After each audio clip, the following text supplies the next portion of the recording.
Hi అండి, నమస్తే. నేను మీ Raji. Welcome back to our channel. ఇవాల్టి వీడియోలో సూపర్ టేస్టీ రెసిపీ నాటుకోడి కారం అయితే చేస్తున్నానండి. టేస్ట్ మాత్రం సూపర్గా ఉందండి. రోటీ కానీ, చపాతీ కానీ, రైస్లో కానీ, దేనిలోకైనా సైడ్ డిష్గా చాలా బాగుంటుంది.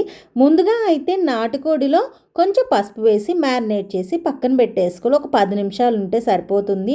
స్టవ్ మీద ప్యాన్ పెట్టి వేయించడానికి సరిపడా ఆయిల్ వేసి వేడెక్కినాక ఉల్లిపాయలు త్వరగా వేగడానికి కాస్త ఉప్పు వేసి ఉల్లిపాయలన్నీ వేయించుకొని ఒక ప్లేట్లోకి అయితే తీసుకోవాలి. మళ్ళీ అదే ప్యాన్లో లో ఫ్లేమ్లో పెట్టేసుకొని ఒక 6-7 వెల్లుల్లి రెబ్బలు కూడా వేయించేసుకొని మళ్ళీ అదే ప్లేట్లోకి తీసేసుకోవాలి.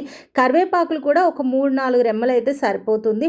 తర్వాత ఎండుమిర్చి అయితే చికెన్కి సరిపడా ఎండుమిర్చి, కారానికి సరిపడా వేసుకుంటే సరిపోతుంది. ఇవన్నీ పక్కన పెట్టేసుకున్నాక ఆల్రెడీ మ్యారినేట్ చేసి పెట్టుకున్న చికెన్ అయితే ఉంది కదా, అది చక్కగా అదే ఆయిల్లో వేయించేసేసుకోవాలి. ఇవన్నీ చక్కగా చల్లారి చేసుకున్నాకనే మిక్సీ పట్టేసుకోవాలి.